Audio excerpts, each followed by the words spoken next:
At my daughter's wedding, I overheard my son-in-law telling his best man that he had cheated on her and was only marrying for our family's money. So I just made one call, and right before he said, "I do," the police walked in.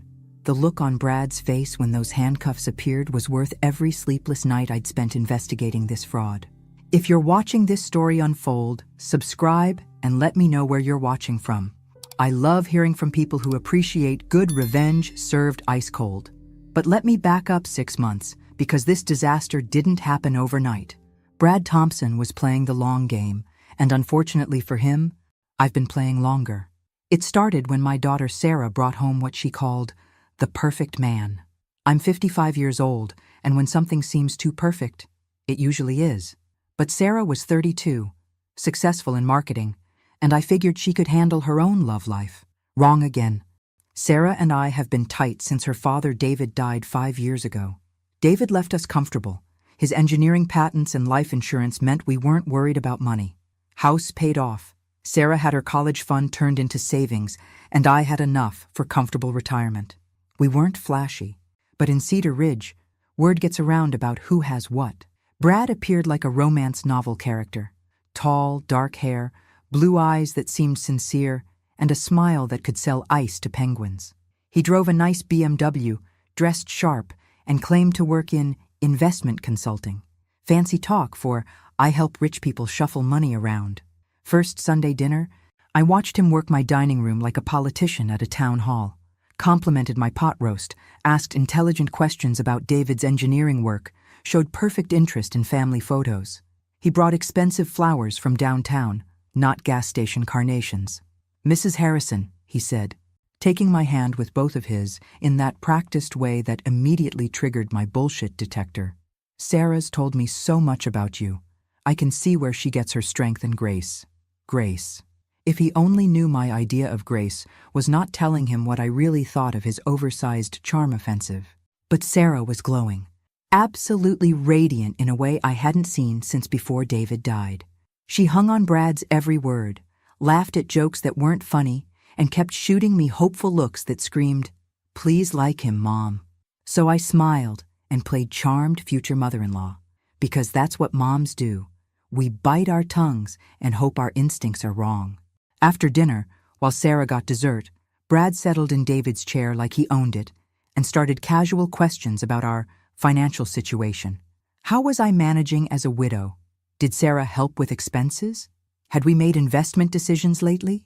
Red flags were multiplying like rabbits, but I kept my voice sweet and answers vague. "We're managing fine, thank you." "I'm sure you are," he said with that practiced smile. "But if you ever want opportunities to make your money work harder, I'd happily review your portfolio. Family rates, of course." Family rates. We'd known each other 3 hours. When Sarah returned with my famous apple pie, Brad transformed back into devoted boyfriend. The man was a chameleon, and I suspected we weren't seeing his true colors. After they left, I stood washing dishes and trying to identify what bothered me about Brad Thompson. On paper, he was everything a mother wants for her daughter. Polite, charming, crazy about Sarah, financially stable, but I trust my instincts, and they were screaming that Brad Thompson was performing, not being himself. The question was, what was he hiding? As I dried the last plate, I decided to pay closer attention to Mr. Perfect. In my experience, men who seem too good to be true usually are. 6 months later, I'd be sitting in church listening to that charming man confess my daughter meant nothing more than a paycheck. Second dinner, Brad brought wine that cost more than my weekly groceries. Not complaining about good wine, but another puzzle piece that didn't fit his supposed income level. "This is lovely, Brad," I said, examining the Bordeaux that was probably older than Sarah. "Special occasion?" "Every dinner with your family is special, Mrs. Harrison," he replied smoothly. Politicians answer. "Sounds nice," says nothing. Sarah beamed like he'd recited Shakespeare. My daughter, who has a marketing master's and can spot sales pitches from orbit, was completely buying whatever Brad was selling. Love makes you stupid. During dinner, Brad shared work stories about helping high-net-worth individuals manage portfolios. He dropped investment firm names and mentioned clients with multiple homes and luxury cars. Sounded impressive and completely vague. "So who exactly employs you?" I asked, cutting through the charm. "I'm independent," he said smoothly. "Gives me flexibility to focus on individual client needs." Translation: he didn't work for anyone legitimate, and there was no way to verify his stories. But Sarah nodded like he'd explained quantum physics.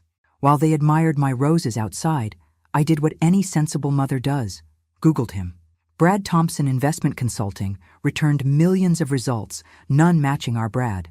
Added Cedar Ridge, got nothing.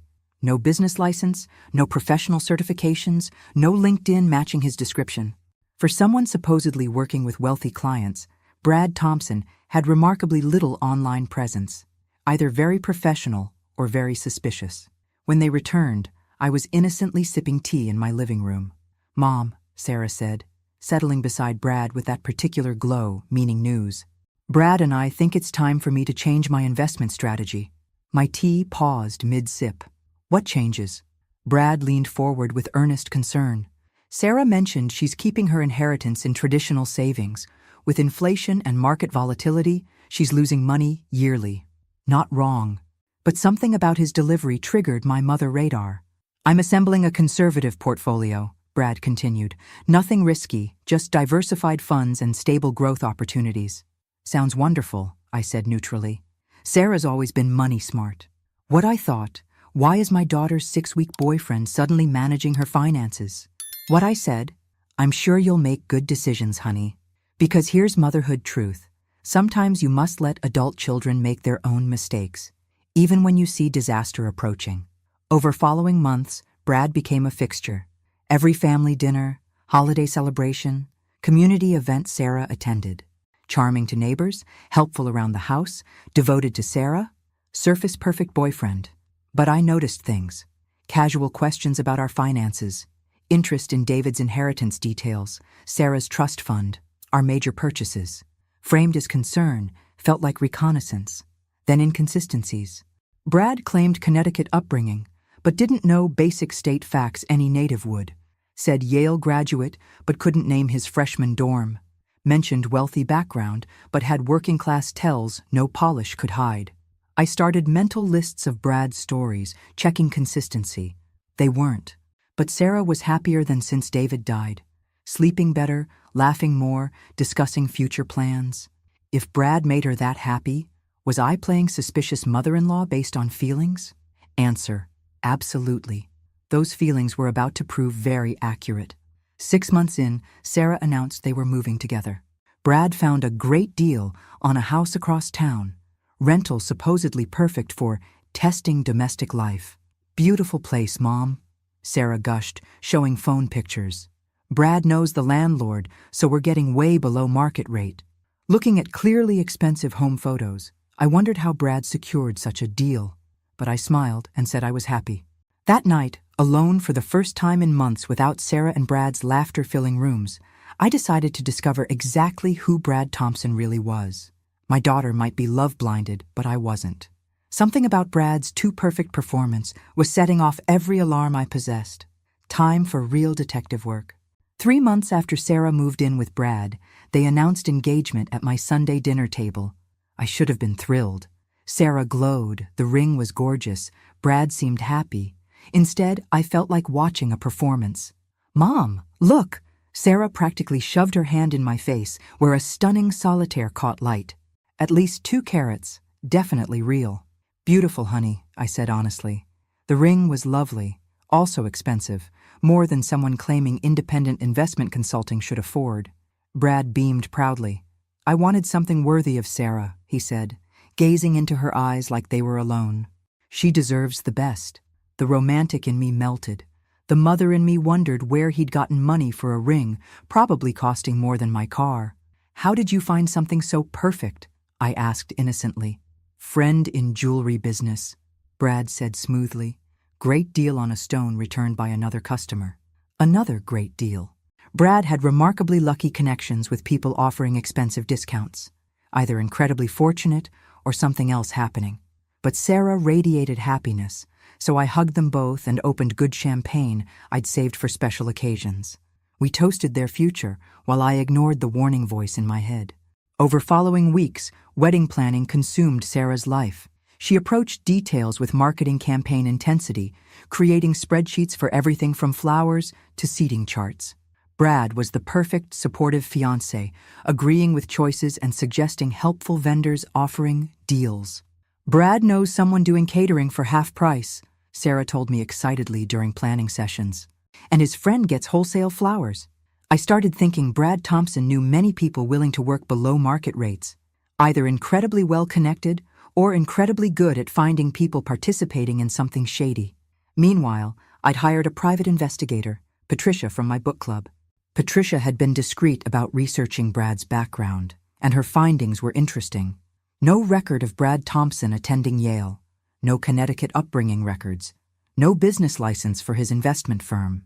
Credit history only went back 3 years. Employment history suspiciously vague. Most interesting, a Bradford Thompson had been arrested in Nevada 2 years ago for investment fraud. Same age, similar description, but charges dropped when victims suddenly refused testifying. Patricia couldn't prove same person, but the coincidence troubled me.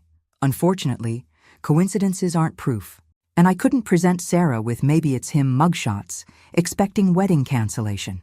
I needed more evidence, so I decided paying closer attention to Brad's behavior to discover more.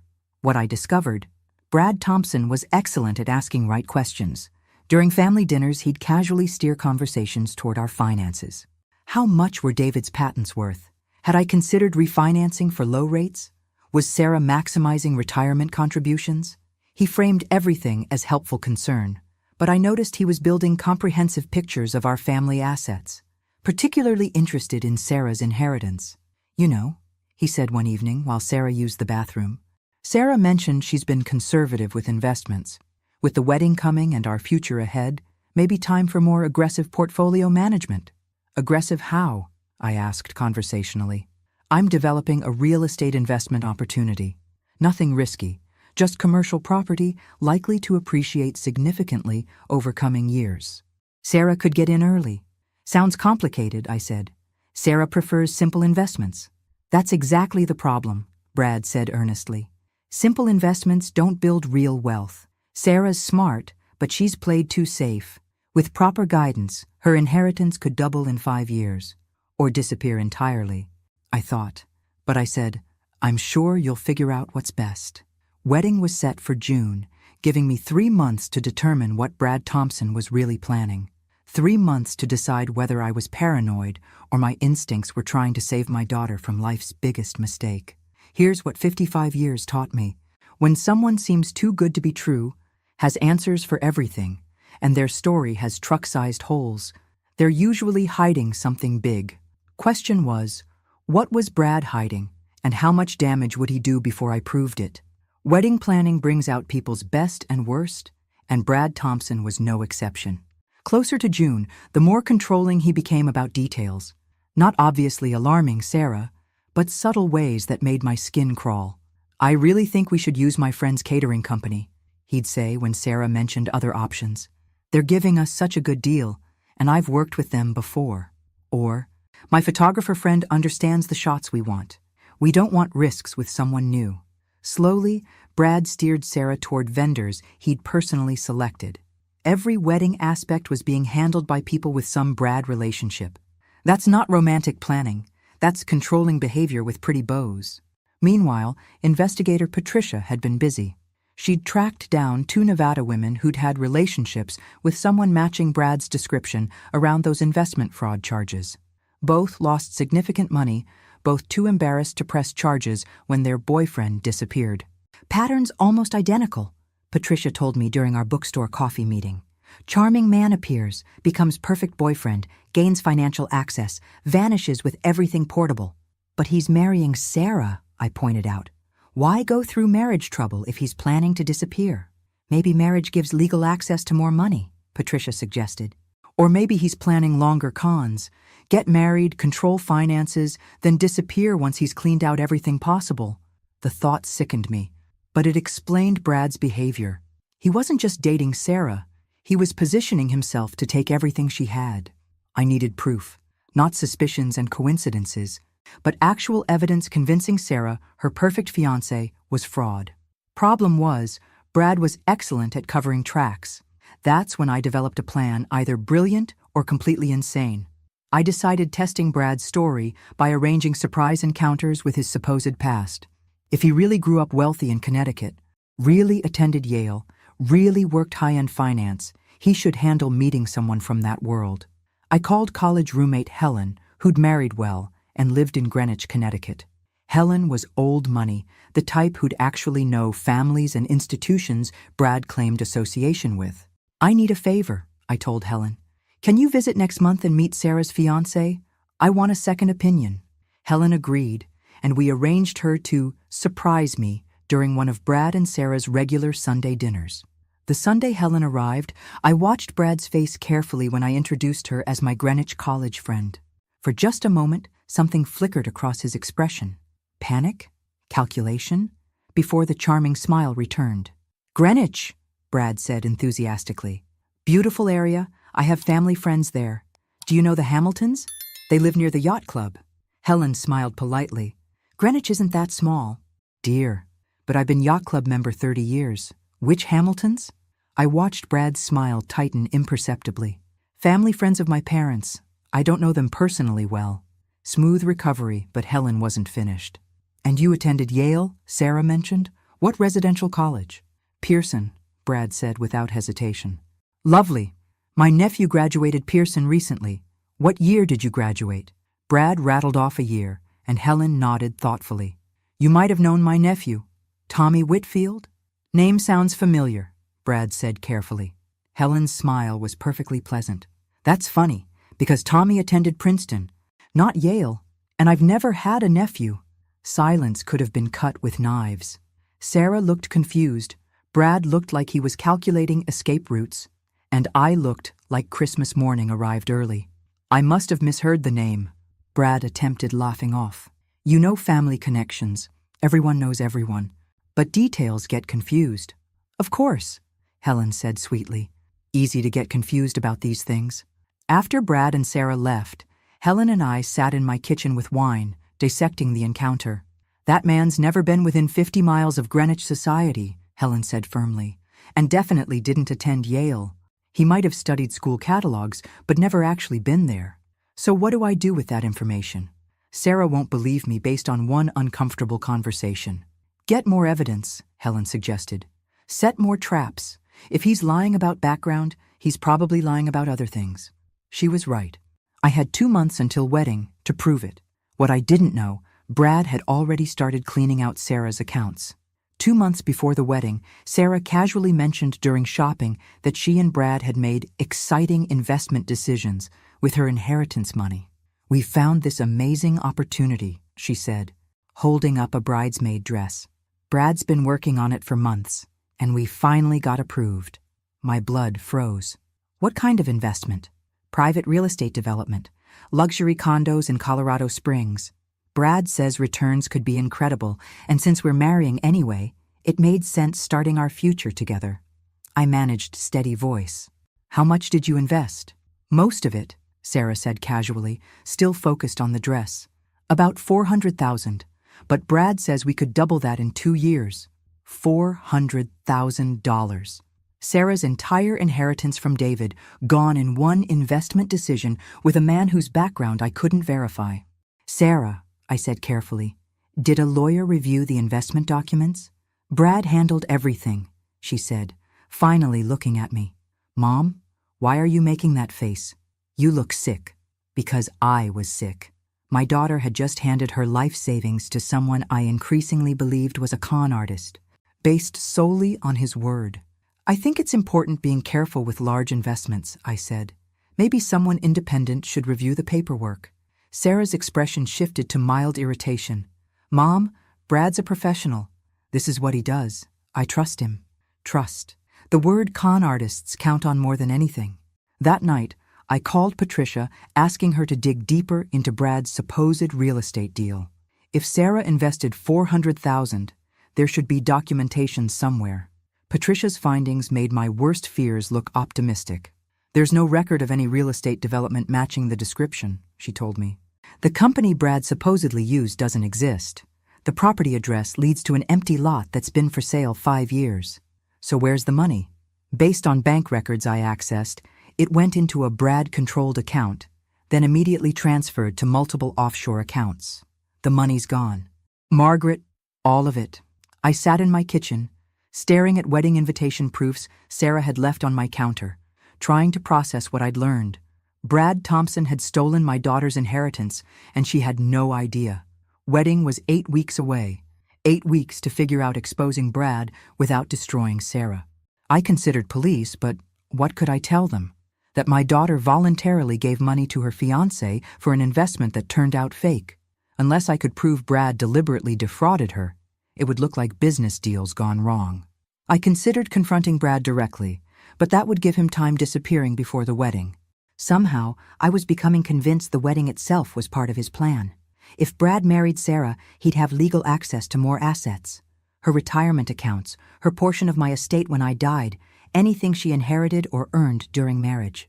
The wedding wasn't his con's end, just the next phase, which meant I had to stop it.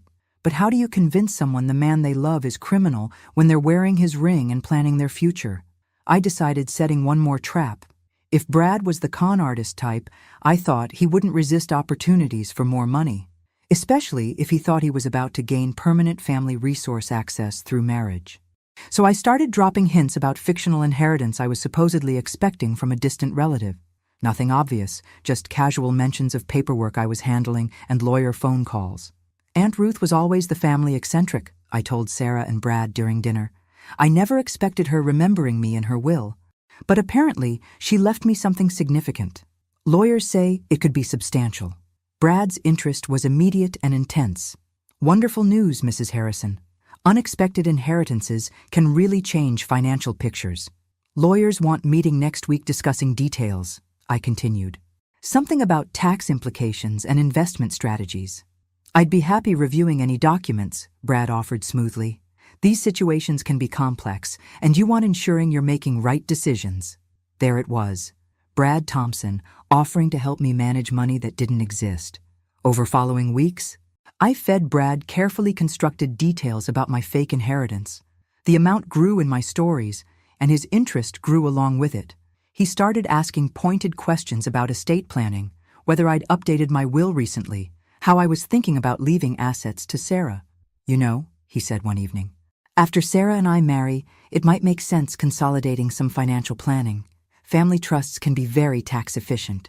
Family trusts controlled by Brad, no doubt. The wedding was 4 weeks away when I finally decided what I had to do.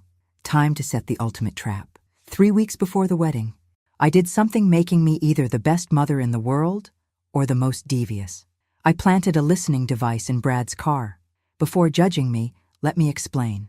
Patricia had law enforcement contacts, and one specialized in surveillance equipment. A tiny recording device, completely undetectable, that would pick up Brad's BMW conversations. This is probably illegal, Patricia warned, showing me how the device worked. So is stealing $400,000 from my daughter, I replied. I'm willing to take risks. I figured if Brad was really planning to con Sarah, he'd eventually discuss it with someone. Maybe his real partner, maybe another victim, maybe just phone calls arranging exit strategies. The device would record everything, giving me proof I needed to save Sarah. For 2 weeks, I listened to the most boring recordings imaginable. Brad talking to vendors about wedding details, mundane phone conversations with unidentifiable people, singing along to radio. Either he was the most innocent man alive or very careful about where he had sensitive conversations. Then, a week before the wedding, I hit jackpot. Brad was having lunch with someone called Danny, and their conversation was very enlightening. You sure about the timeline? Danny asked. Seems like you're cutting it close. Wedding's next Saturday, Brad replied. Soon as we're legally married, I'll have access to everything. Trust accounts, retirement funds, plus whatever the old lady leaves her when she dies. What about the $400 you already got? That's just appetizer, Brad laughed. Real money comes after marriage. Give me 6 months cleaning out everything I can access. Then I'll file for divorce and disappear. She'll be too embarrassed coming after me seriously. And if she figures it out before then? She won't. Sarah's completely under spell. She thinks I'm Prince Charming, and her mother's just suspicious old bat. By the time either realizes what's happening, I'll be long gone with everything they have. I sat in my kitchen, listening to my daughter's fiancé calmly discussing how he planned destroying her life, and felt rage unlike anything I'd ever experienced. Brad Thompson was about to learn what happens when you mess with a mother's child. But I needed more than recordings. I needed to catch him in the act, in front of witnesses, leaving no doubt about his intentions. Wedding was 6 days away. 6 days to orchestrate the downfall of a professional con artist who thought he was smarter than everyone else. I spent the next 3 days making careful preparations.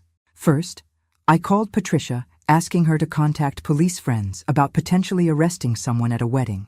Then I called the venue asking about security procedures. Finally, I made a specific request to the ceremony minister. I need you prepared for unusual circumstances during the wedding, I told Reverend Mitchell. There may be interruptions, and I need you to delay the ceremony if necessary. Reverend Mitchell had known our family for years and trusted my judgment enough to agree without asking too many questions. The night before the wedding, I called Sarah checking final preparations. "I'm so nervous." "Mom," she said, voice bubbling with excitement, "but also so happy. I can't believe tomorrow I'll be Mrs. Thompson." "Are you sure about this, honey?" I asked one last time. "Marriage is a big step." "I've never been more sure of anything," Sarah said firmly. "Brad is everything I've ever wanted in a husband. I'm the luckiest woman alive." My heart broke slightly, knowing what I was about to do to her.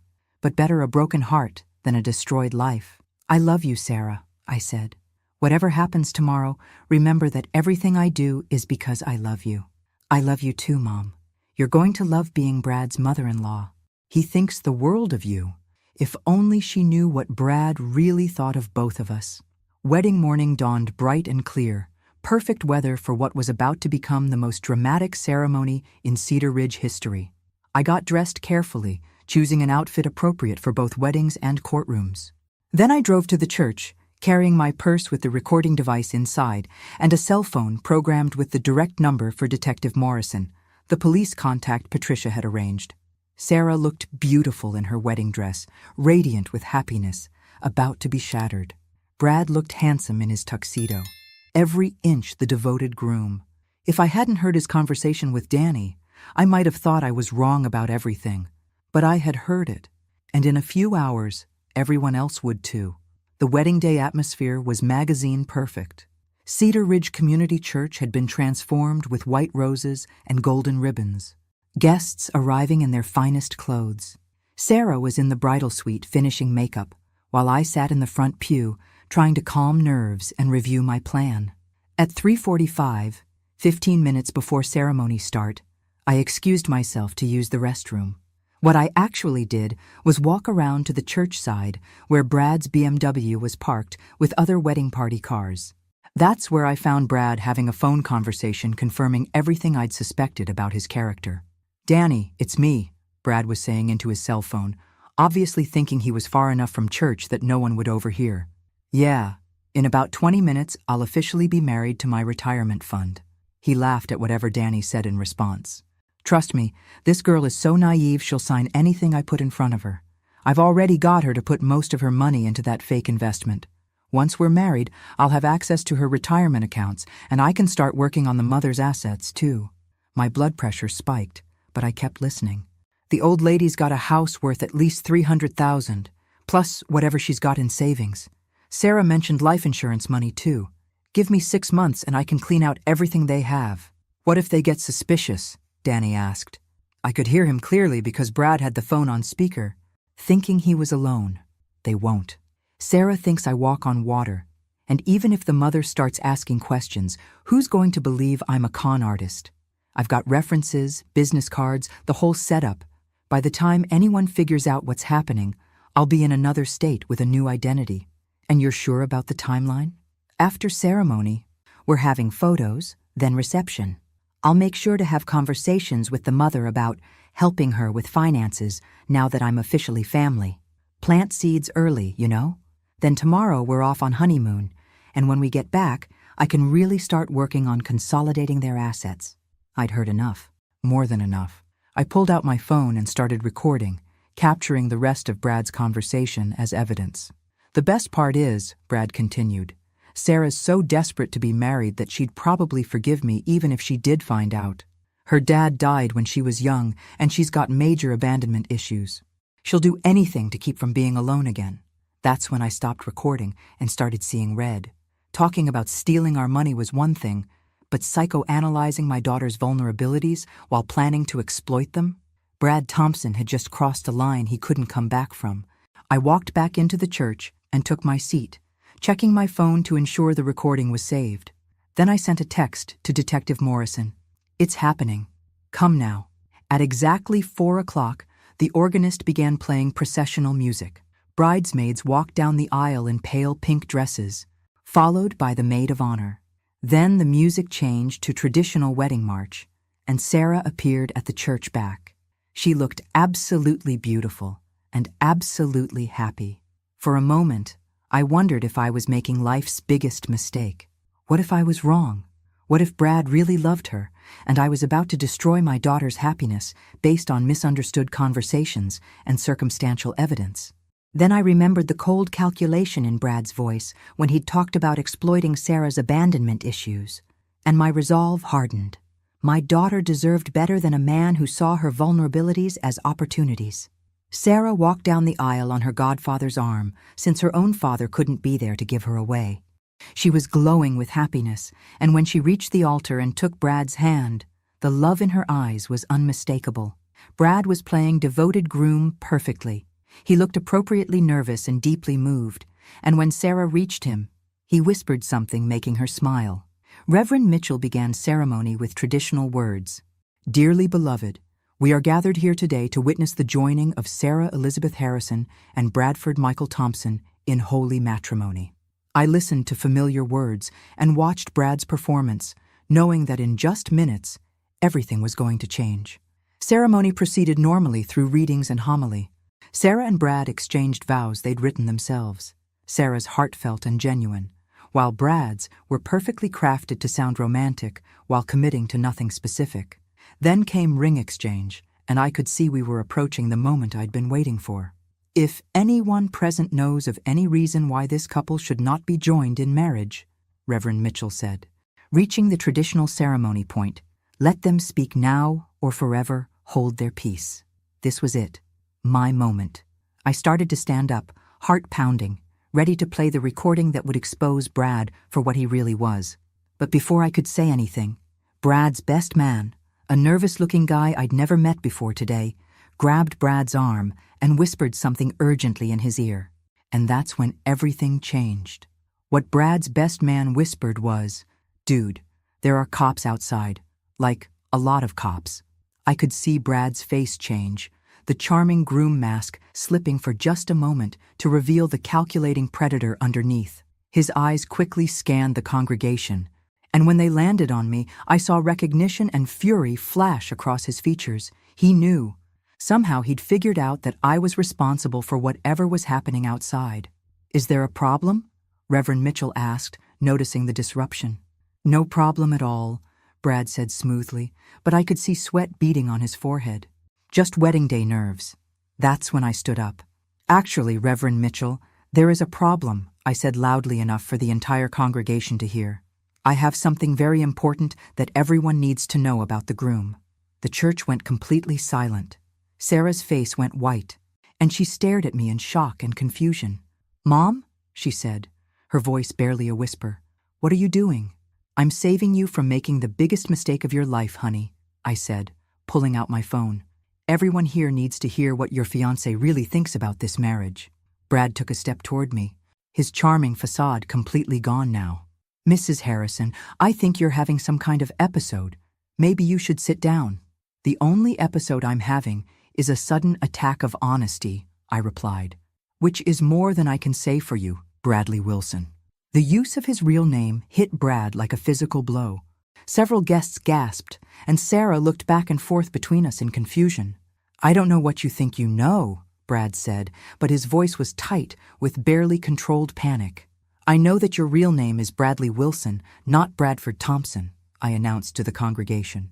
"I know that you've been running marriage cons for years, targeting women with money and disappearing after you clean out their accounts." "That's ridiculous," Brad said, but he was looking around the church like a trapped animal. I know that you convinced my daughter to invest $400,000 in a fake real estate development, and that money is already gone, I continued. Sarah made a small, wounded sound, and I saw her hand go to her throat. And I know, I said, raising my phone, because I have a recording of you explaining your entire plan to your partner. That's when Brad panicked. Instead of trying to deny it or talk his way out of the situation, he made a run for it. Right there at the altar, in front of 200 wedding guests, the groom hiked up his tuxedo and bolted for the side door of the church. Unfortunately for Brad, Detective Morrison and 2 other officers were waiting right outside that door. The congregation erupted into chaos as sounds of shouting and struggle came from outside the church. Sarah sank into a chair, her beautiful wedding dress pooling around her, staring at the doors where her fiancé had just disappeared. "Mom," she said, her voice broken, "what just happened? I don't understand what just happened." I sat down beside her and took her hands. "I'm so sorry, baby. I'm so sorry. But Brad wasn't who he said he was.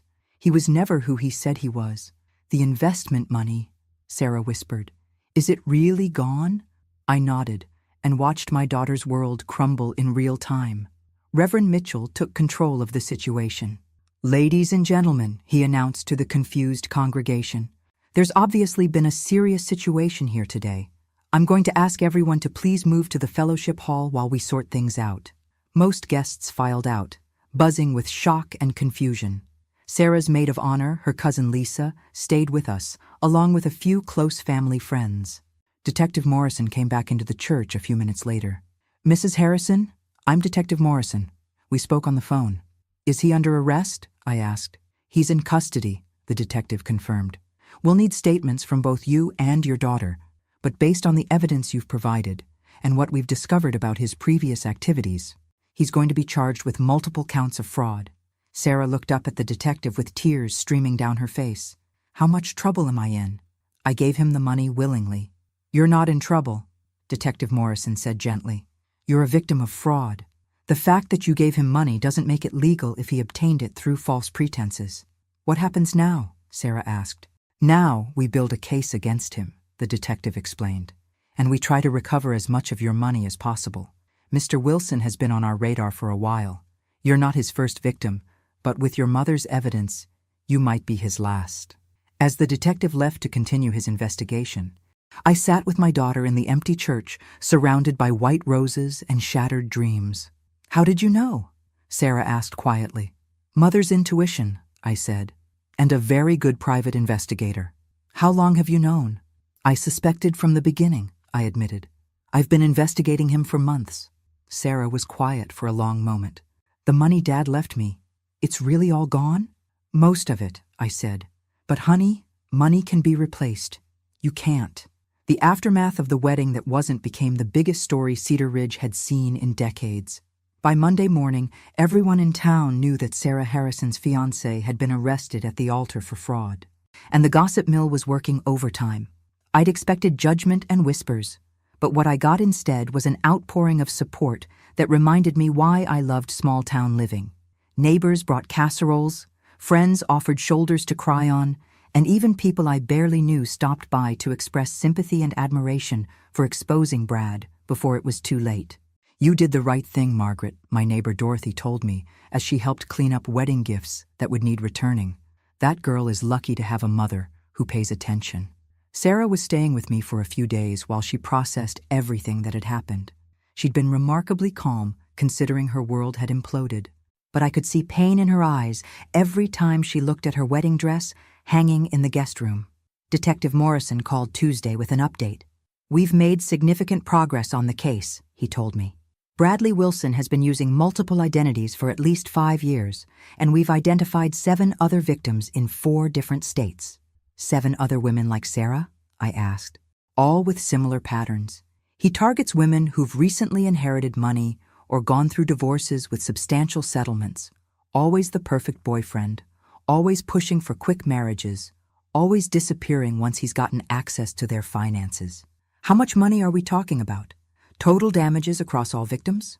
"Over $2 million. Your daughter's case is actually one of the larger individual thefts. The number made me sick. Brad had stolen Sarah's inheritance like it was pocket change, and he'd been doing it to other women for years. What are the chances of recovery? I asked. Better than usual. Actually, because you caught him before he could disappear completely, we've been able to freeze several accounts. We won't recover everything, but we might get back 60 or 70%. It was better than nothing, but it still meant Sarah had lost over $100,000 to a man who'd never loved her. Wednesday, Patricia stopped by with additional information she'd uncovered about Brad's background. His real name is Bradley Wilson, and he's 34 years old, she told Sarah and me as we sat in my living room. He grew up in foster care in Nevada, dropped out of high school, and has a history of small-time cons going back to when he was 18. So, everything about his background was fake? Sarah asked. Everything. No wealthy family, no Yale education, no successful business.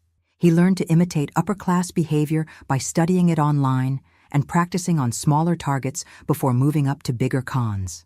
How did he know so much about investments and finance? I asked. He didn't really, Patricia explained. He learned enough terminology to sound impressive, but if you'd asked him detailed questions, his knowledge was very shallow. He counted on charm and confidence to carry him through. Sarah shook her head. I can't believe I fell for it. Don't blame yourself, Patricia said firmly. Bradley Wilson was very good at what he did. He studied psychology, learned how to identify and exploit emotional vulnerabilities. This wasn't your fault. Thursday, I got a call that surprised me. It was from one of Brad's other victims, a woman named Helen Morrison from Portland. Detective Morrison gave me your contact information, Helen explained. I wanted to thank you for stopping him. If you hadn't caught him when you did, he would have moved on to target more women. How much did he steal from you? I asked. $60,000. I thought I was investing in a wine importing business with the man I was going to marry. Helen's voice was bitter. He disappeared the night before our wedding, and I never saw him again. I'm so sorry. Don't be sorry. Be proud. You did what none of the rest of us could do. You stopped him. Your daughter is lucky to have you. After I hung up, I thought about Helen and the other victims. Sarah wasn't just one person who'd been hurt by Brad's lies. She was part of a pattern of women whose lives had been damaged by a predator who saw their love as a business opportunity. Friday, exactly 1 week after the wedding disaster, Detective Morrison called with news about Brad's arraignment. He's been charged with 7 counts of fraud in multiple jurisdictions, the detective told me. His public defender is trying to work out a plea deal, but with the evidence we have, he's looking at significant prison time. How significant? Probably 8 to 12 years, depending on how much cooperation he provides about any accomplices. It wasn't enough. No amount of prison time would compensate for what he'd put Sarah and the other women through. But it was something. That evening, Sarah and I sat on my back porch, watching the sunset and talking about the future. I keep thinking about what Detective Morrison said, Sarah told me. About Brad studying psychology to exploit people's vulnerabilities. What vulnerabilities did he see in me? It was a hard question, but an important one. You wanted to be loved, I said gently. You wanted someone to build a life with. Those aren't weaknesses, honey. Those are normal human desires. But I was so naive. I gave him access to everything without asking enough questions. You trusted someone you thought you loved. That's what people do in relationships. How do I ever trust anyone again? Sarah asked, and I could hear the fear in her voice. Carefully, I said. But you do trust again, because the alternative is spending your life alone, and that's not living, that's just existing. Sometimes being a mother means protecting your child from obvious dangers. Sometimes it means protecting them from dangers they can't see coming. Charming men who lie as easily as breathing. I'd done my job. My daughter was safe, and Bradley Wilson was going to prison. 6 months after the wedding disaster, life had settled into a new normal. Sarah had moved back into her own apartment and was seeing a therapist to work through the emotional trauma of Brad's betrayal. She'd also started dating again, very cautiously, and with ground rules that included background checks for anyone she got serious about. I know it sounds paranoid, she told me over lunch one Tuesday, but after what happened with Brad, I'm not taking any chances. It's not paranoid, I assured her. It's smart. There's nothing wrong with verifying that someone is who they claim to be. The financial recovery had been better than expected. Between frozen accounts and assets that Brad hadn't had time to move, we'd recovered about $250,000 of the $400,000 he'd stolen. It wasn't everything, but it was enough for Sarah to rebuild her financial security. Brad himself had pleaded guilty to multiple fraud charges and been sentenced to 10 years in federal prison. His accomplice Danny had also been arrested and was serving a shorter sentence in exchange for his cooperation. 10 years isn't enough, Sarah had said when we heard the sentence. No, I'd agreed, but it's what we got, and at least other women won't have to go through what you did. The trial had been a media sensation, with reporters fascinated by the story of the con artist who'd been exposed at his own wedding. Several news programs had interviewed us, and I'd become something of a minor celebrity as the mother who'd saved her daughter from a marriage fraud. "You're famous, Mrs. Harrison," the grocery store clerk told me when a tabloid at the checkout featured a photo of me with the headline, "Super Mom Saves Daughter from Wedding Day Con Man." "Famous for being suspicious," I replied. Not sure that's the kind of fame I wanted, but the attention had led to something unexpected and worthwhile. I'd been contacted by several organizations that help fraud victims, and I'd started volunteering to speak at seminars about romance scams and how to protect yourself from them. "The most important thing to remember," I would tell audiences, "is that love shouldn't make you stupid. If someone is pressuring you to make financial decisions quickly, if their background doesn't check out, if your family and friends are expressing concerns, pay attention to those red flags." Sarah had started coming to some of the seminars with me, sharing her own experience to help other women recognize the warning signs. "I thought I was smart enough not to fall for something like this," she would say. "But con artists are professionals. They study psychology, they practice their techniques, and they're very good at what they do. The key is verification. Check their story, check their background, and don't let anyone rush you into major decisions." The seminars were therapeutic for both of us, turning our painful experience into something that could help other people avoid similar trauma. One evening in December, almost exactly a year after Brad had first appeared in our lives, Sarah and I were decorating my Christmas tree when she brought up something that had been on my mind too. "Mom, can I ask you something?" "Of course. Do you think Dad would have seen through Brad's act?" I considered the question carefully. David had been a good judge of character, but he'd also been more trusting than I was. "I think your dad would have asked more questions about Brad's work," I said finally. As an engineer, he was always interested in details, and Brad's explanations about his business were very vague. Dad might have pushed for specifics that would have exposed the lies. "I miss him," Sarah said quietly. "I keep thinking that if he'd been alive, none of this would have happened." "Maybe not. But you can't live your life wondering what might have been different. What matters is that we got through it, and we stopped Brad from hurting anyone else." "I'm proud of you, you know," Sarah said, hanging an ornament on the tree, "for trusting your instincts, even when everyone thought you were being overprotective." "I'm proud of you too," I replied, "for surviving something that would have destroyed a lot of people, and for turning it into a way to help others." As we continued decorating, I thought about how much had changed in the past year. Sarah was stronger now, more cautious, but not bitter. I discovered that I was capable of playing amateur detective when necessary. And we'd both learned that sometimes the most dangerous predators are the ones who look like Prince Charming. "You know what?" Sarah said suddenly. "What?" "I'm glad it happened." I stared at her in surprise. "You're glad you almost married a con artist?" "No, I'm glad you caught him before I actually married him. And I'm glad we learned what we're capable of when we need to protect each other." She was right. As painful as the experience had been, it had also shown us both that we were stronger than we'd known. "Just promise me one thing," I said. "What's that?" "When you do get married, to someone whose background we've thoroughly investigated, let's have a very quiet, very small ceremony." "Deal," Sarah said, "but I reserve the right to invite at least one reporter, just in case we need a witness to another arrest." We both laughed, and I realized that we were going to be okay. 2 years later, I was sitting in the same church where Sarah's wedding disaster had unfolded. But this time, the atmosphere was genuinely joyful. Sarah was getting married again, to David Martinez, a teacher she'd met at one of our fraud prevention seminars. Unlike Brad, David had been thoroughly vetted by both me and the private investigator I'd kept on retainer. His background checks out completely, Patricia had assured me after her investigation. Born in Cedar Ridge, went to State University, been teaching at the same high school for 8 years. No secret identities, no mysterious financial dealings, no history of fraud. He's exactly who he says he is. Almost suspiciously normal, I'd joked, but I was relieved. David had proposed after a year of dating, but not before sitting down with me for what he called the interrogation.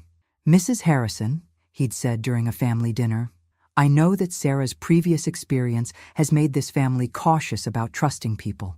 I want you to know that I understand that, and I'm prepared to answer any questions you have about my background, my finances, my intentions, or anything else you want to know.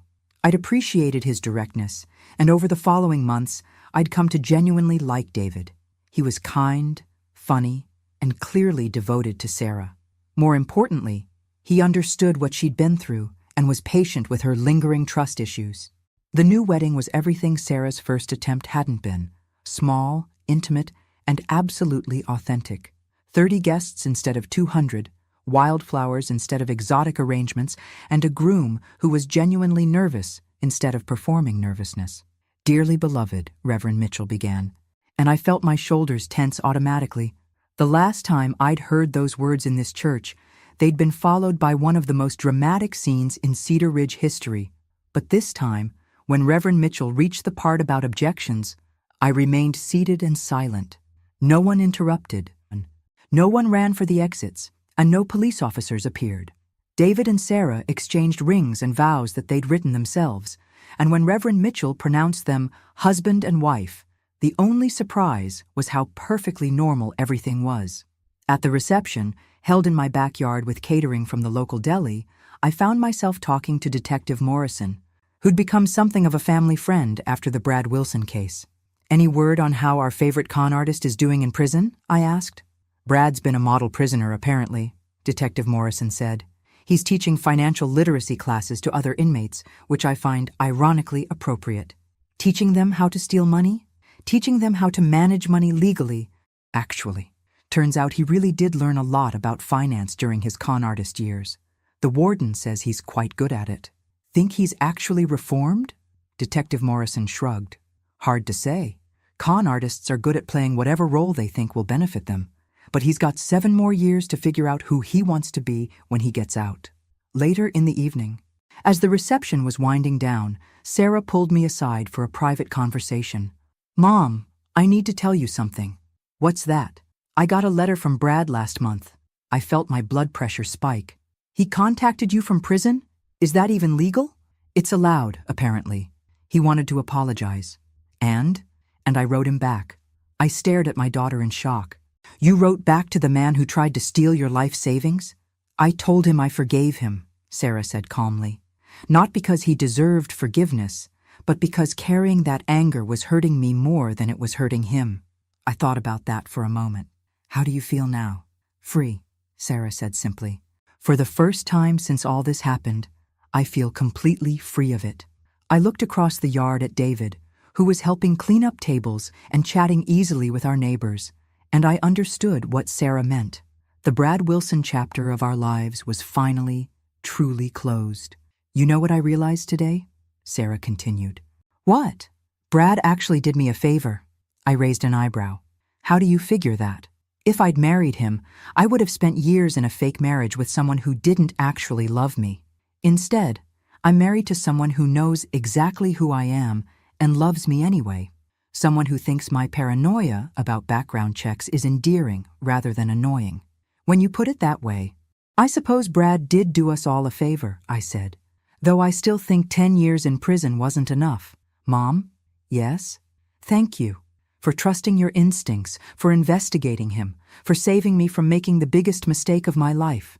Thank you for forgiving me for ruining your first wedding. You didn't ruin it, Sarah said firmly. You saved me from it. There's a difference. As the last guests left and we finished cleaning up, I reflected on how much our family had changed over the past 3 years. We'd been tested by betrayal and fraud, but we'd emerged stronger and wiser. Sarah had learned to trust her own judgment while still remaining open to love. I'd learned that sometimes being a protective mother means being willing to be the villain in your child's story, at least temporarily. And we'd both learned that the most important thing in life isn't avoiding all risks. It's learning to recognize which risks are worth taking and which ones are just dangers disguised as opportunities. That night, as I went to bed in my quiet house, I felt a deep sense of satisfaction. My daughter was married to a good man who loved her genuinely. Our family had survived a crisis that could have destroyed us, and I'd helped other families avoid similar tragedies through our fraud prevention work. Brad Wilson had tried to con the wrong family. He'd underestimated a mother's instincts and a daughter's resilience. And in the end, his attempt to destroy our lives had only made us stronger. Sometimes the best revenge isn't getting even. It's building a better life from the wreckage someone else tried to create. And that's exactly what we'd done. Thanks for listening. Don't forget to subscribe and feel free to share your story in the comments. Your voice matters.